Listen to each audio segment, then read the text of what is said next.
Grand Dialogue. Sigi Kafoba. Le Grand Dialogue, l'émission de débat du studio Tamani sur votre radio. Sigi Kafoba. Le Grand Dialogue. Mesdames, Messieurs, bonsoir, bienvenue au Grand Dialogue de Studio Tamani. Aujourd'hui, nous parlons de l'avant-projet de la nouvelle constitution. Qu'est-ce qui change? Qu'est-ce qui change avec ce texte? La commission de rédaction de la nouvelle constitution a remis la semaine dernière l'avant-projet de nouvelle constitution au président de la transition. Un texte de 195 articles contenant plusieurs innovations. Qu'est-ce que ces changements peuvent apporter au pays? Quelles pourraient être leurs limites? Qu'est-ce qui va changer en cas d'adoption de ce texte? Nous en parlons avec nos invités ce soir. Bakabini Keïta, universitaire, Dr Abdoul Sogodogo, politologue, Fatoumata Traoré, experte en genre et gouvernance, et Baba Dakono, juriste. Sekou Gadjigo va modérer ce débat. Mesdames, Messieurs, bienvenue. Le Grand Dialogue. Au regard du contenu de cet avant-projet de constitution, peut-on parler aujourd'hui de nouveaux textes ou de textes actuels révisés? Baba Dakono. Merci beaucoup, Sekou. On salue tous les téléspectateurs, auditeurs de Studio Tamani en ce moment. Je pense que c'est une question très intéressante parce qu'on est partagé à la lecture du document.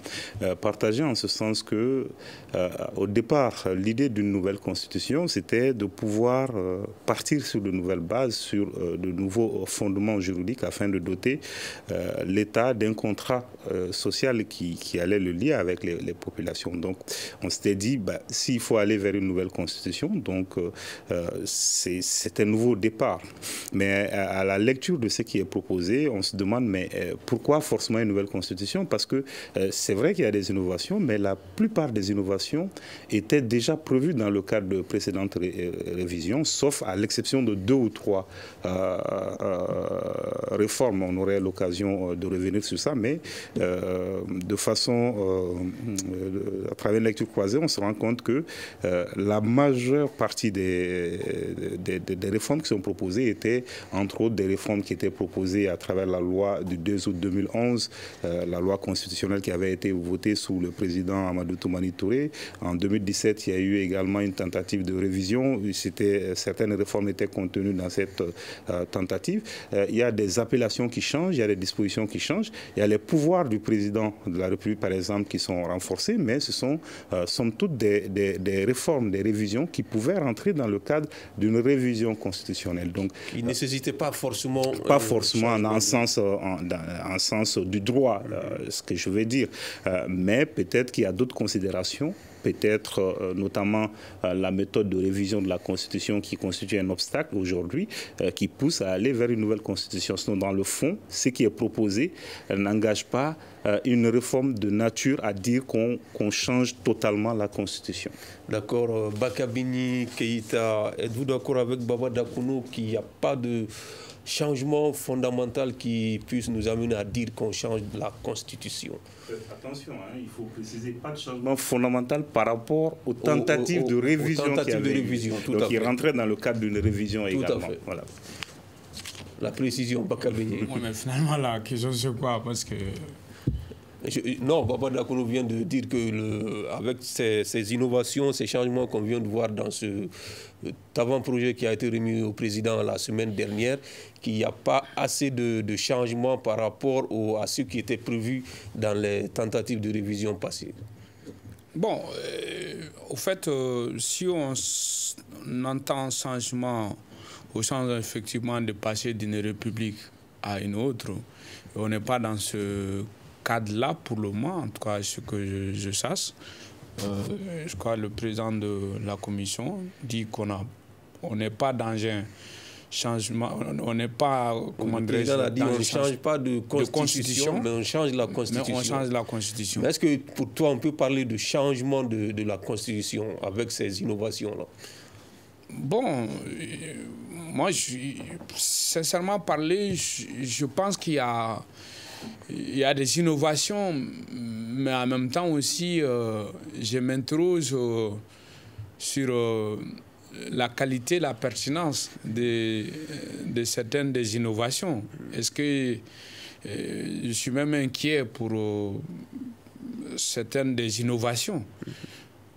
Puisque quand on va rentrer certainement dans le fond du débat avec le temps, mais sincèrement, moi j'ai des inquiétudes parce qu'on a effectivement voulu apporter des changements, mais en même temps ces changements posent des soucis, en tout cas à mon niveau.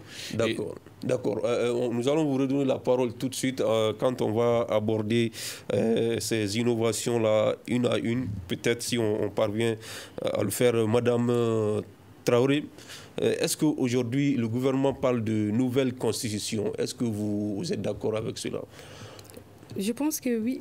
Bonjour aux téléspectateurs et puis aux auditeurs.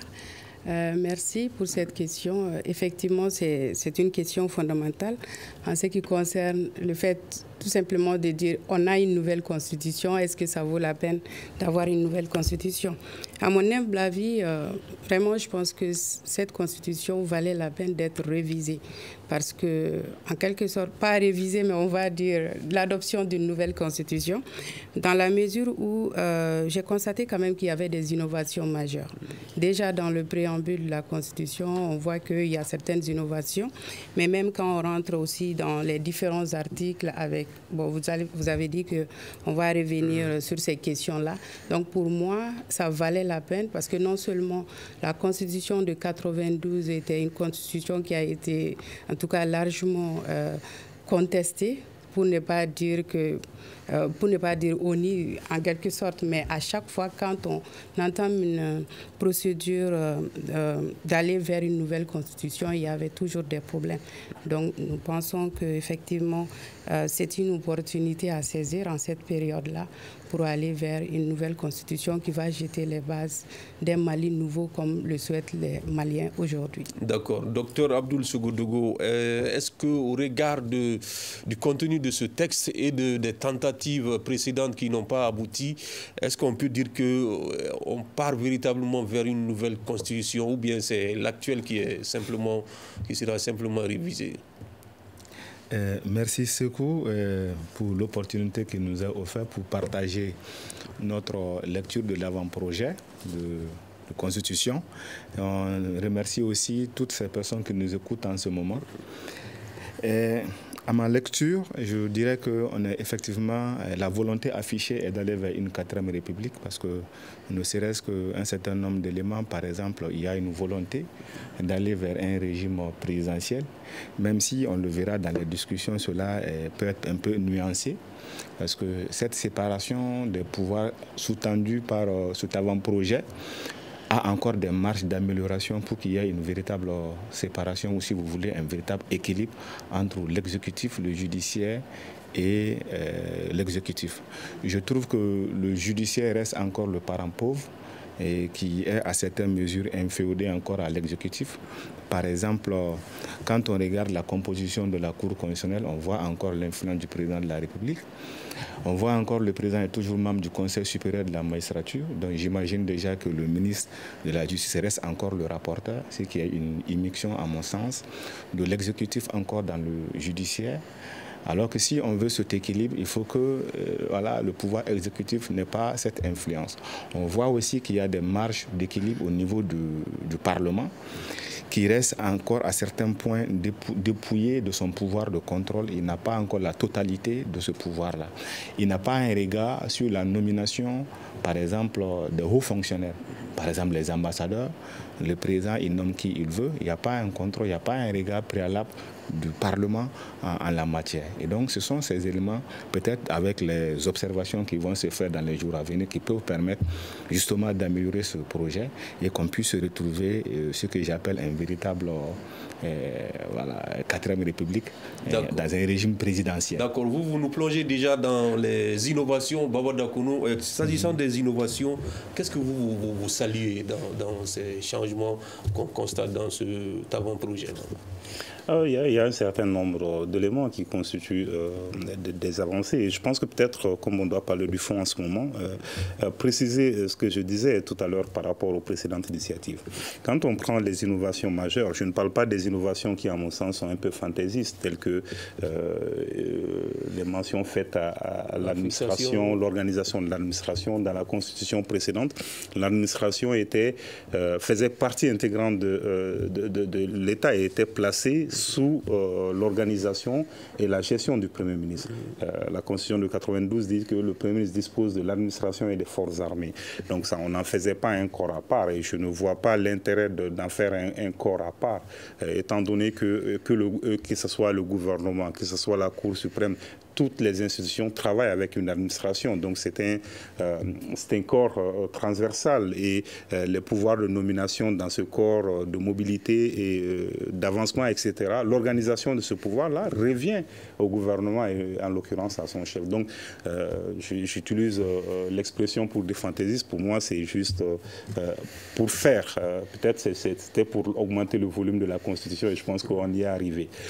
Maintenant, à part ces innovations-là, toutes les autres innovations qui sont liées à l'organisation des pouvoirs publics, on les retrouve pratiquement dans le projet d'Amadou Toumani Touré de l'époque. Je prends l'exemple du fait que le Premier ministre conduit et définit la politique de la nation. À l'époque, c'était le président, sous la proposition de Daba Diawara, c'était le président qui définissait la politique de la nation. Et à l'époque, l'idée, c'était que le président est élu au suffrage universel direct sur la base d'un projet de société. Il était important de lui laisser définir la politique de la nation. Donc le Premier ministre ne le définissait pas. C'était là encore en 2011. La création d'une seconde chambre, c'est une innovation aussi dans l'organisation des pouvoirs publics, des institutions. C'était le cas en 2011. On l'a appelé Sénat, cette fois-ci on l'appelle, je crois, Haut Conseil de la Nation. Donc oui, il y a l'appellation qui change, mais le principe reste le même. C'est que l'Assemblée, le Parlement est doté de deux chambres.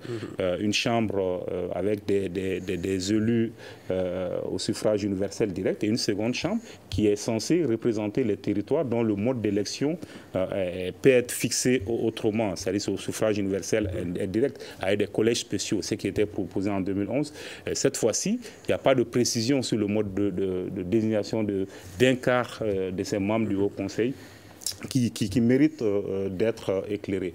L'autre chose, c'est par exemple au niveau des pouvoirs judiciaires, l'introduction du contrôle de constitutionnalité par voie d'exception à travers ce qu'on appelle la question prioritaire. C'était déjà prévu en 2011. Donc voilà un peu ce que je disais tout à l'heure en disant que la plupart des réformes, en tout cas qui m'a été donné de constater, existaient déjà. Maintenant, l'innovation qui personnellement n'était pas là en 2011 et qui, à mon sens, mérite d'être saluée, mais là encore bien organisée, c'est la mention faite aux chefs traditionnels. En 2011, le Sénat devrait être composé également des chefferies, des légitimités traditionnelles, coutumières et religieuses, mais on ne faisait pas une mention expresse pour dire que ce sont des personnalités qui concourent à l'animation de la vie publique du pays. Ça, c'est une innovation importante. Je pense que je faisais partie de ceux qui estiment qu'il faut une seconde chambre au niveau du Parlement.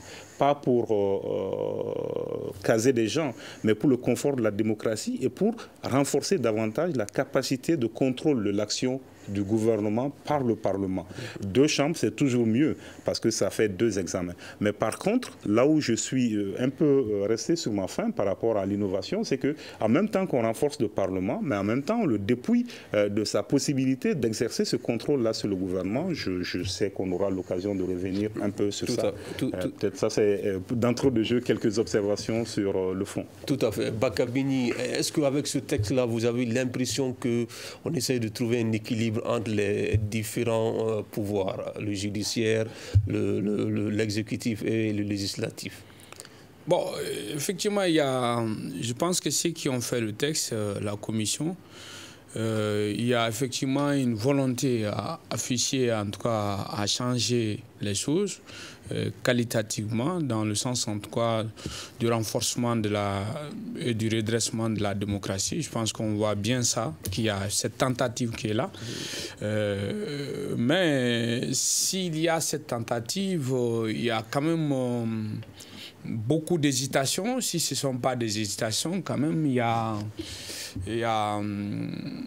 il y a quand même beaucoup de choses qui ont été formulées, notamment par exemple quand les gens disent que nous sommes passés d'un régime semi-présidentiel à un régime présidentiel. Mais à fond, si on essaie d'analyser, ça c'est ce qu'ils appellent, si on en fait une lecture formelle, mais dialectiquement, si on essaie de voir un peu les prérogatives avec la nouvelle constitution du président de la République, on va très bien qu'en fin de compte, au lieu que le président de la République soit quelqu'un de fort, il devient faible parce que désormais, il y a la possibilité qu'il soit destitué par l'une des deux chambres ou les deux à la fois. Bon, à ce niveau, moi j'ai des inquiétudes. Mon inquiétude, c'est que, vous savez, les partis politiques sont faits pour conquérir le pouvoir.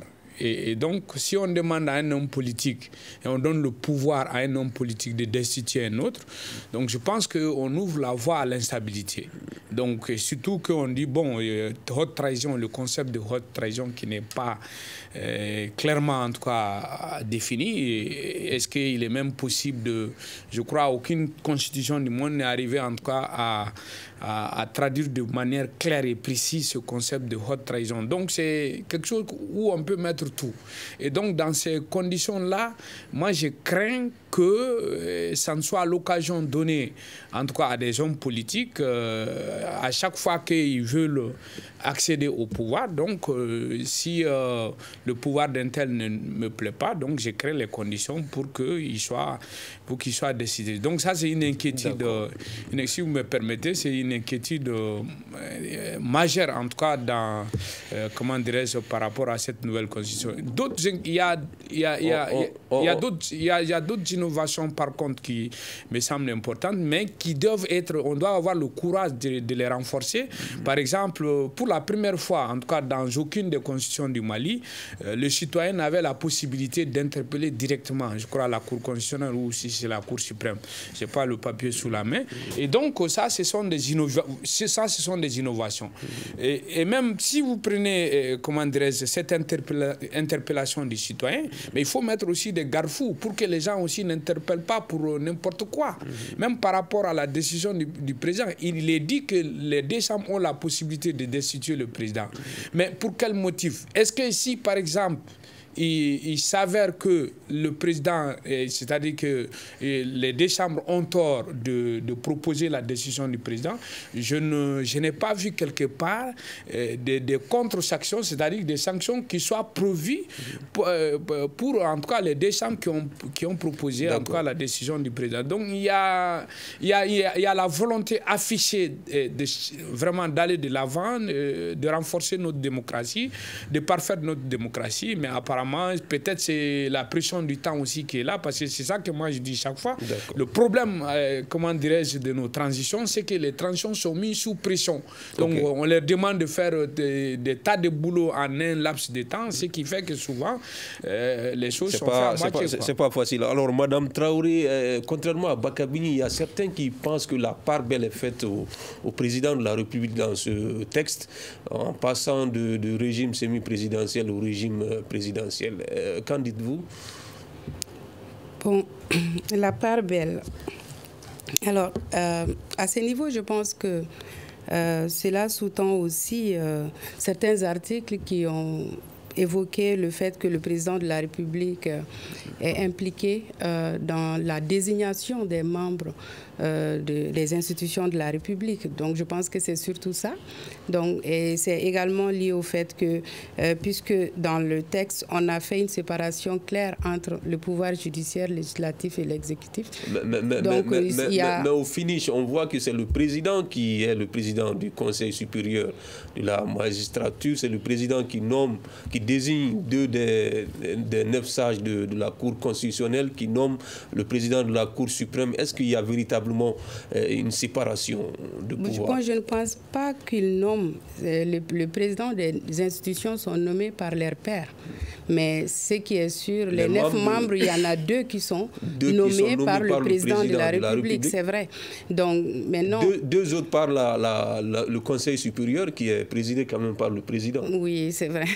Bon, je pense quand même que effectivement, certains pensent qu'il y a moins de pouvoir. Moi, je pense qu'il y a trop de pouvoir.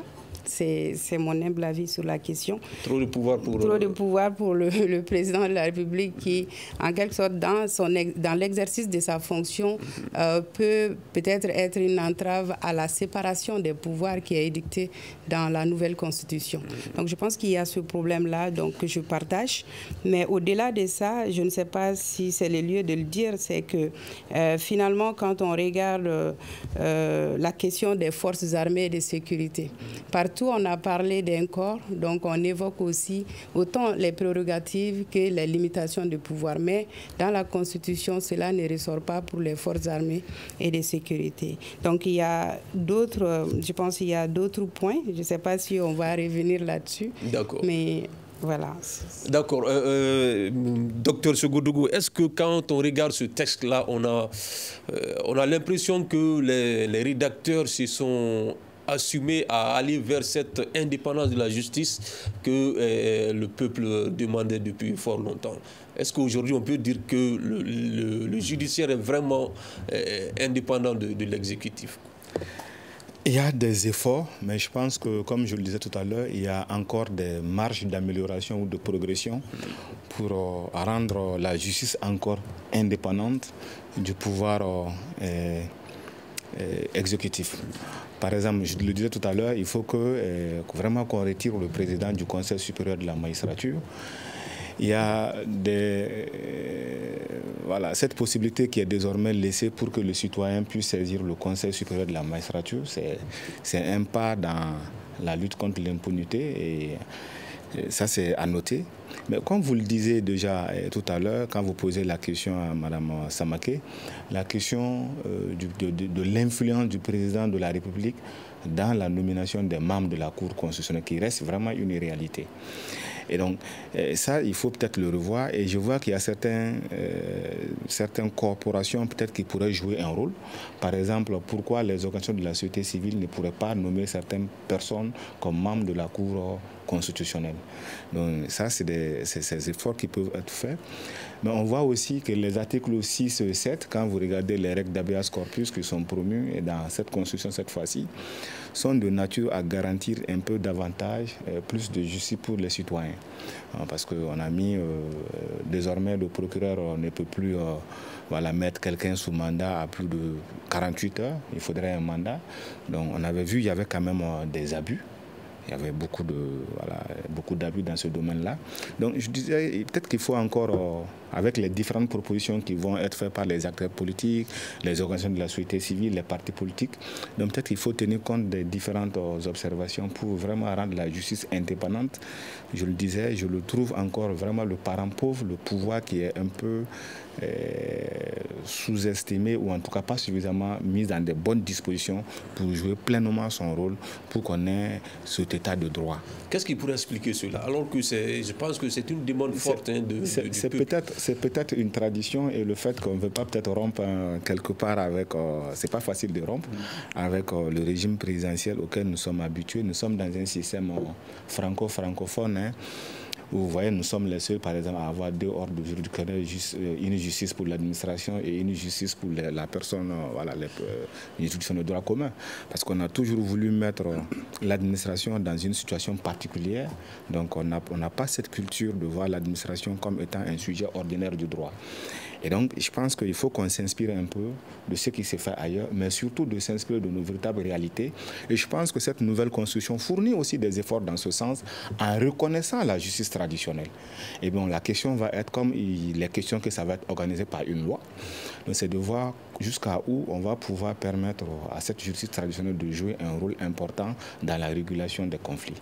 Baba Dakuno, les institutions ont été réduites de 8 à 7. Certains l'ont salué. On remarque l'introduction du Haut Conseil de la Nation, qu'on peut qualifier comme une sorte de Sénat. Mais en quoi est-ce que ce Haut Conseil-là va renforcer le législatif? Si vous voulez, d'un point de vue arithmétique, les institutions ont été réduites, mais dans les faits, non, parce que le Haut Conseil de la Nation fait partie d'une institution, mais elle est même plus budgétivore que le Haut Conseil des collectivités. C'est un Sénat, en fait, le Haut Conseil de la Nation. On l'appelle Haut Conseil de la Nation. Je crois qu'en Algérie, ils ont une autre appellation qui n'est pas le Sénat. Bon, les gens l'appellent un peu partout, comme ils le souhaitent, mais ça a vocation à jouer le rôle d'une seconde chambre. Donc, ça en fait... Vous dites qu'elle est budgétivore. Elle est autant budgétivore, et sinon plus, parce qu'elle a beaucoup plus en termes de durée de session. Elle a l'équivalent des durées de session de l'Assemblée nationale.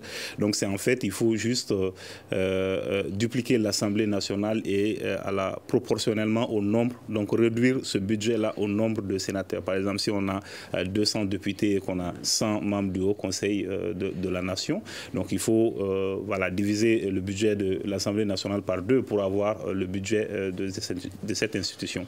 Le budget du Haut Conseil des collectivités à l'époque, c'était autour de 1,2 milliard, 1,6 milliard. Et là, c'était une institution qui avait 2 sessions par mois par an qui n'excédaient pas 15 jours. Donc là, on est avec une institution, avec une seconde chambre qui a les mêmes durées de session pratiquement que l'Assemblée nationale. Donc oui, d'un point de vue arithmétique, comme je le disais, on a l'impression qu'on a réduit, mais en fait, on a toujours les 8 organes qui vont fonctionner, dont 2 organes combinés en une institution. Était-il nécessaire ce Haut Conseil de la Nation ? Comme je le disais à l'entame, moi je fais partie de ceux qui pensent qu'il faut 2 chambres au Parlement pour plusieurs raisons. L'une des raisons d'ailleurs pour moi ne se retrouve pas dans la Constitution actuelle, c'est que je ne dirais pas que c'est une insuffisance, c'est un choix en fait. Les rédacteurs actuels ont choisi de garder la rigidité constitutionnelle qu'on avait depuis 1992. Moi, je pense qu'il était important d'avoir une mixité, c'est-à-dire de faire en sorte que la Constitution soit rigide sur certaines dispositions. Ce qui préoccupe les politiques, c'est généralement la limitation du mandat présidentiel, que la Constitution soit rigide sur ça. La forme républicaine et tous les autres principes qu'on juge importants et des acquis obtenus après de hauts sacrifices, qu'on puisse faire en sorte que ces dispositions ne puissent être modifiées que par référendum. Maintenant, l'organisation des pouvoirs publics, les rapports entre les institutions, c'est-à-dire, quelle que soit notre intelligence collective, on peut se tromper sur certaines choses. On peut penser qu'en créant cette institution et en faisant en sorte que son rapport avec l'autre soit fait comme ça va marcher. Mais dans la pratique, on se rend compte que non, il y a des blocages souvent. Donc, on puisse corriger ces blocages-là à travers une révision souple, donc les 2 chambres réunies. Donc, pour moi, c'est aussi ça l'intérêt d'avoir une seconde chambre. Parce que là, on a la représentation du peuple à travers l'Assemblée nationale, on a la représentation des collectivités, donc des territoires à travers le Haut Conseil de la Nation. Donc, les 2 chambres réunies pouvaient modifier ces articles-là. Les 2 chambres réunies peuvent même modifier, supposer que ce texte n'aurait pas été l'avant-projet et il était le projet. Adopté, référendum, on se rend compte qu'il y a des erreurs matérielles. Vous savez qu'on ne peut pas corriger ces erreurs matérielles-là si on ne passe pas par un référendum. Par contre, si on garde la souplesse à ce niveau, les 2 chambres réunies peuvent modifier ça. Le second intérêt pour moi d'avoir une seconde chambre, c'est de renforcer le travail du Parlement dans le contrôle et aussi dans le processus législatif. Vous savez, le gouvernement, le président, il dispose de l'administration. Un ministre, il a au moins 5 conseillers, il a 3 chargés de mission au moins, il y en a qui ont plus que ça, il a des départements techniques, il a des directions régionaux, il a toute une batterie de collaborateurs qui lui permettent de proposer des textes avec suffisamment de technicité et d'élaboration. Et en face, on demande à un Parlement de contrôler l'action de ce ministre, ne disposant que d'un assistant parlementaire par commission. Donc, je pense qu'une seconde chambre a l'intérêt aussi de renforcer davantage et le double examen permet de rattraper ce qui n'a pas été vu au cours d'un premier examen. C'est vrai que c'est coûteux, mais comme disaient nos professeurs, la démocratie a un coût. Il faut être prêt à assumer ce coût pour avoir une démocratie plus ou moins qui réponde aux attentes. Mais permettez-moi quand même de revenir sur 3 éléments, et c'est ressorti tout à l'heure dans le propos de qui est à la fragilisation de l'institution de président de la République. C'est une position que je partage. Je pense que c'est un désir exprimé par les Maliens de pouvoir sanctionner un président qui ne répond plus ou qui trahit sa promesse. Je pense que c'est légitime et l'esprit de la révocation du président est là. Mais la façon dont c'est libellé, comment c'est organisé, c'est très dangereux. Je pense qu'il faut garder l'esprit, donner la possibilité à ce qu'on puisse écourter le mandat d'un président, mais enlever ça du jeu politique. Parce que ce qu'on a fait là, comme il le disait, on a replacé la révocation dans le jeu politique. C'est-à-dire qu'on peut s'organiser politiquement pour destituer un président pour des raisons politiques et toujours trouver à s'adosser à ça. On n'a pas le temps de revenir dans le détail et la dangerosité de l'article tel que libellé, mais j'espère qu'à d'autres occasions, on pourra revenir. Le deuxième point, c'est ce qu'il a dit tout à l'heure, la possibilité que le citoyen puisse interpeller. Et je pense que là aussi, comme je le disais, c'était prévu pour le projet de 2011. C'est reconduit, mais il y a des choses qu'on a ajoutées qui peuvent être compliquées. Parce que dans les autres pays, l'exemple, c'est qu'au cours d'un procès, moi, Baba Dakono, je peux dire une telle loi ne peut m'être appliquée parce que j'estime que la loi elle est inconstitutionnelle. Le juge suspend, prend l'avis de la Cour constitutionnelle.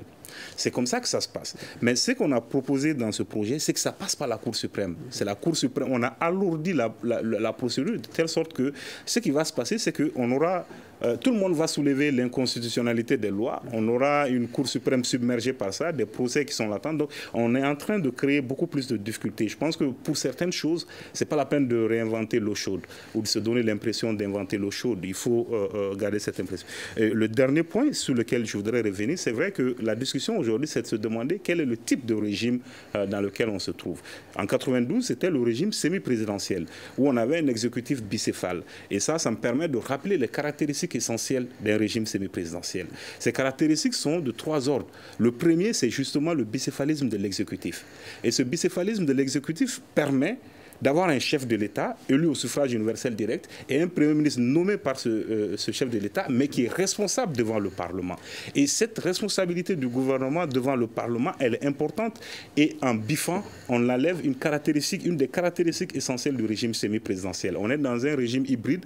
Quand on finit de lire le titre dédié au président, on se dit non, on est carrément dans un régime présidentiel. Mais quand, à contrario, on finit de lire la section consacrée au Parlement, on est un peu divisé, mais je crois qu'on n'est en tout cas plus dans le régime semi-présidentiel en ce qu'une de ses caractéristiques essentielles est partie. D'accord. Bakabini, il y a une question importante et en tout cas qui a fait beaucoup de tollé et qui a même été à l'origine de ces manifestations qui ont conduit au renversement du régime d'Ibeka. C'est la Cour constitutionnelle, le fait que la Cour constitutionnelle proclame les résultats. On voit que dans ce texte, dans cet avant-projet aussi, il n'y a pas de changement. C'est la Cour constitutionnelle qui reste chargée de la proclamation des résultats des élections. Vous n'avez pas d'inquiétude par rapport à ça? Oui, moi j'ai des inquiétudes effectivement par rapport à ça, mais avant de répondre à cette question, je voudrais effectivement par rapport à la possibilité que le citoyen interpelle. On voit bien que ça, il peut interpeller, je crois, au niveau du Conseil supérieur de la magistrature, en passant par la Cour suprême. Donc, comme il a dit, donc, non seulement ça alourdit la procédure, mais moi, je pense que ça ne devait pas aussi se limiter là. Il y a bien des décisions qui sont prises par l'Assemblée ou par l'autre chambre, à savoir la nouvelle qu'on peut appeler Sénat ou Haut Conseil de la Nation. Donc, si on essaie de voir, on devait aussi donner politiquement la possibilité, si on veut vraiment renforcer la démocratie, renforcer l'ancrage démocratique, le citoyen devait être à mesure d'interpeller effectivement ces deux chambres également par rapport aux décisions qu'elles pourront prendre et des décisions qui pourront être dangereuses pour la nation.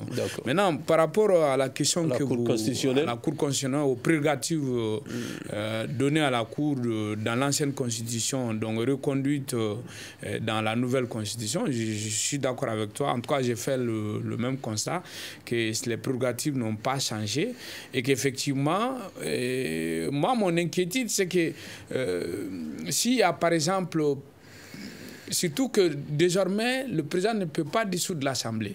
Et donc, si par exemple, il y a des contestations au niveau donc, électoral, une Assemblée qui est déjà mise en place, mais que contestée par les citoyens, je me demande qu'est-ce qui va se passer dans ces conditions, parce que donc, il n'y a plus de possibilité, en tout cas, peut-être j'ai dit des bêtises, si c'est le cas, je crois que les co-débatteurs pourront en tout cas me rectifier, mais au regard de la lumière de ma lecture, je ne vois pas comment, si de tels cas se produisaient, et validés par la Cour, parce qu'on a vu que l'élection législative qui a fait déborder le vase, et évidemment, c'est des élections qui ont été validées par la Cour constitutionnelle, et donc, mais le président avait la possibilité effectivement de dissoudre l'Assemblée. Donc c'est ce qui nous a un peu sauvés. Mais aujourd'hui, avec la nouvelle constitution, je crois que cette possibilité n'existe pas. D'ailleurs, je suis aussi étonné de voir qu'on ne parle de destitution que par rapport au président de l'Assemblée, que par rapport au président du Haut Conseil de la Nation. Mais en ce qui concerne l'entièreté donc de la Chambre, parce qu'une décision peut être prise, ce n'est pas seulement le président qui est en cause. L'ensemble donc de la Chambre peut être en cause, l'une ou l'autre, ou les deux à la fois. Mais par rapport à cet aspect, on ne dit absolument rien. Donc, il y a... Moi, je crois que je ne suis pas en train de... Ceux qui ont fait le travail, il faut les saluer. Ils ont fait ce qu'ils pouvaient faire. On voit bien qu'ils ont la volonté vraiment de bien faire les choses. Mais je crois qu'il y a pas mal de choses, en tout cas, à revoir encore si nous voulons éviter des désagréments dans l'avenir. D'accord. Madame Traoré, on va parler des femmes. Est-ce que les femmes peuvent se satisfaire de ce texte en lisant le texte? Alors, là, je pense, non, on ne peut pas se satisfaire de ce texte-là parce que pratiquement, quand on regarde la Constitution de longtemps, là, on ne va pas dire Constitution, l'avant-projet, c'est qu'on se rend compte que les questions d'égalité sont quand même, en quelque sorte, abordées en filigrane dans le document.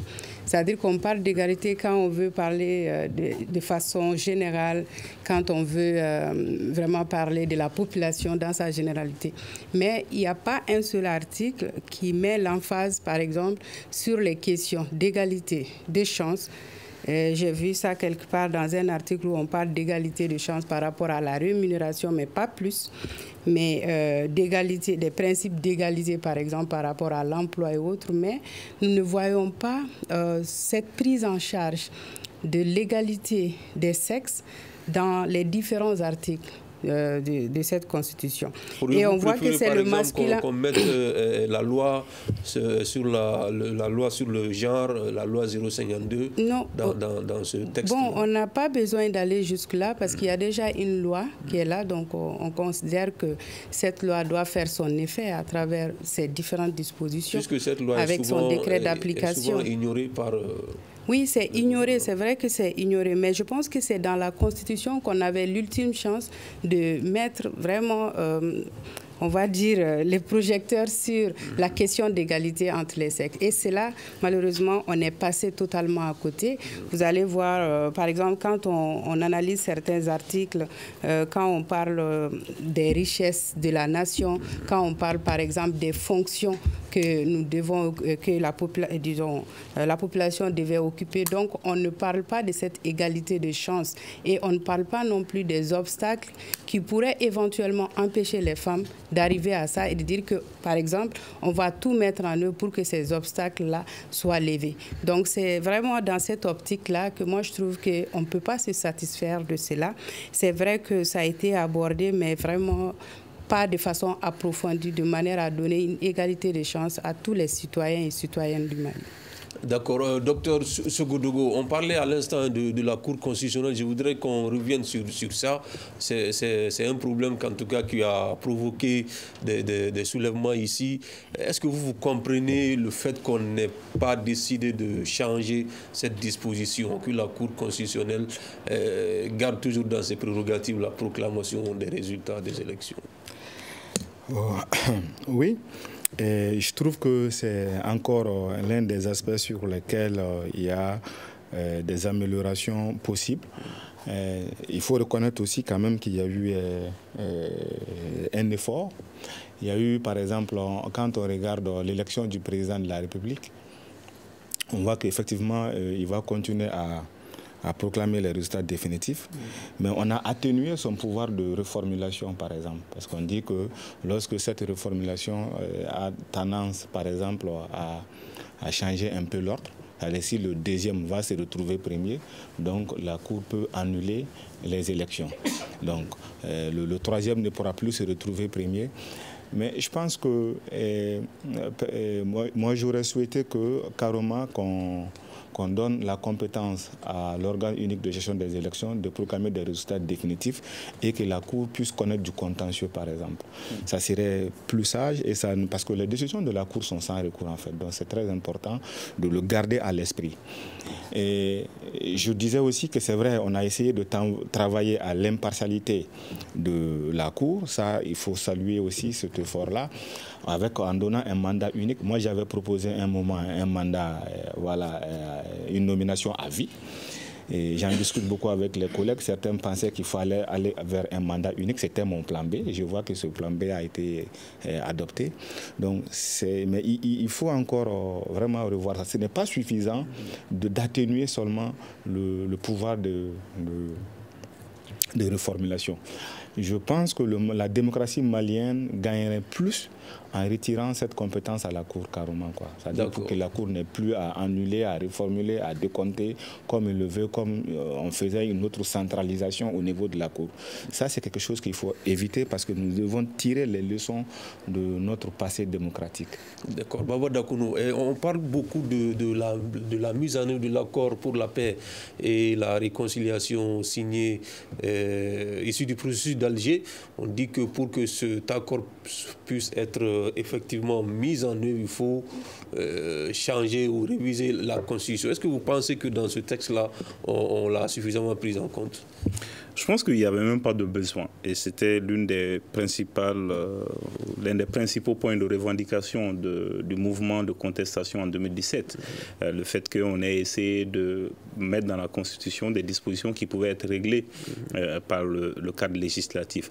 Notamment l'organisation du territoire, la loi portant sur les collectivités, organise déjà, prend en compte la plupart des revendications ou des points qui sont inscrits dans l'accord pour la paix.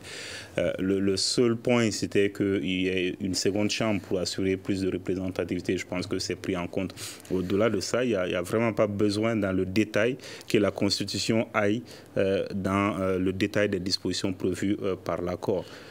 Et c'est pourquoi il y a certaines dispositions qu'on voit dans la Constitution qui, à mon sens, n'ont pas leur place, telles que la limitation des membres du gouvernement. La situation actuelle nous oblige peut-être à une certaine forme d'orthodoxie en imposant peut-être 25 ministres. Mais on n'espère pas qu'on soit dans cette situation pour toute la vie. On espère que nos conditions soient améliorées. Et ce sera quand même très contraignant parce que le nombre des membres du gouvernement, la composition du gouvernement, c'est une question éminemment politique. Et il faut laisser le choix, parce que le contexte politique peut contraindre le président à faire certains choix. Si on le restreint à 29 ou à 25 ou à 20 ou à 30, c'est compliqué. Je pense que la Constitution... Est-ce que cela pourrait être source de blocage Je ne pense pas que ce soit des sources de blocage, c'est des sources de difficulté. Ça va juste, ça pourrait être très contraignant pour un président de la République pendant un moment donné. Comme je le dis, il ne faut pas qu'on soit focus sur la situation actuelle. Ce qu'on espère, c'est que la situation actuelle, elle est conjoncturelle, elle est difficile, mais qu'on y sorte. Et si on travaille, bien entendu, on va y sortir. Donc, on ne doit pas prendre nos décisions en fonction on ne doit pas prendre des décisions et les consacrer de façon constitutionnelle en fonction de la situation d'aujourd'hui. On doit aussi être regardant sur l'avenir. D'accord.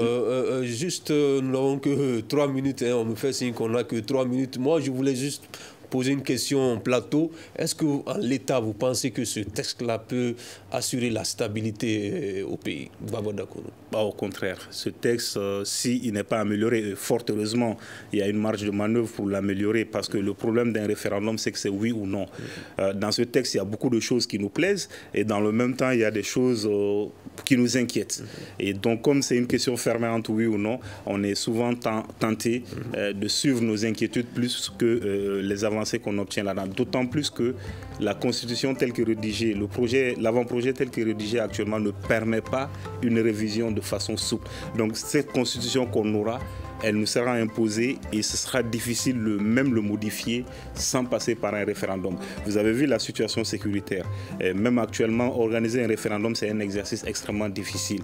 Donc, toujours en pensant à l'avenir, je pense qu'on gagnerait à la rendre plus souple. Donc, en l'état, je ne pense pas que ce soit un gage de stabilité. Je pense plutôt que c'est le contraire. Mais il y a la marge pour pouvoir prendre en charge les inquiétudes. D'accord, Bakabini?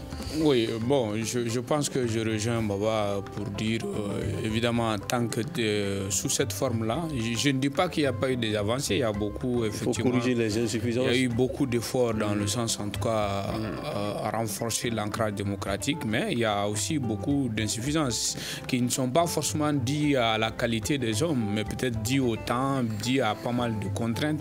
Et donc, il ne faut pas fermer les yeux dessus. Je crois qu'il faut faire des efforts pour les corriger si nous voulons, en tout cas, éviter à notre pays de l'instabilité. D'accord, Madame Traoré. Moi, je dirais qu'il n'y a pas de texte parfait. Donc, ce qui est sûr, c'est qu'effectivement, tout au long de ce débat, on a vu les insuffisances. Donc, il va falloir que des actions soient prises pour que ces insuffisances soient corrigées au maximum, on va dire, et qui peut aller dans le sens d'un consensus national, de manière à adopter une constitution vraiment qui, quand même, satisfait la population entière. Est-ce que cela peut être fait tout en restant dans le temps pour les prochaines échéances, le référendum? Je pense que oui, si les moyens sont mis. Pourquoi pas? Oui, je pense qu'il faut déjà saluer le travail fait ici. Il y a des apports significatifs qu'on ne peut pas ignorer. Mais comme mes collègues l'ont souvent souligné dans ce débat, il y a quand même des aspects qu'on peut améliorer. Par exemple, en matière de protection des droits de l'homme, on a vu qu'il y a des apports considérables qu'on ne peut pas ignorer. Il y a une volonté d'équilibrer les pouvoirs qu'on ne peut pas ignorer, mais malheureusement, c'est un travail humain et il fallait quand même proposer quelque chose à la discussion. Moi, je le vois, c'est un avant-projet, c'est quelque chose qui va nous permettre d'engager la discussion entre Maliens. Il appartient maintenant aux autorités d'avoir ce courage, de bien écouter les différents acteurs dans le but d'améliorer ce texte pour qu'il soit un texte qui soit l'émanation véritable du peuple malien et pour consolider la démocratie que nous espérons bien en marche. D'accord, c'est ce qui met fin à ce grand dialogue. Merci à nos invités, Baba Dakono, juriste, Fatoumata Traoré, spécialiste en genre et en gouvernance, Baba Bakabini Keïta, plutôt universitaire, et Dr Abdoul Sogodogo, politologue. On parlait aujourd'hui de l'avant-projet de constitution. Qu'est-ce qui change avec ce texte? Ce débat a été mis en onde par Gagny Kanté. À la régie vidéo, il y avait Salim Diouara, Sekou Gadjigo vous l'a présenté. Merci et à demain pour un autre numéro.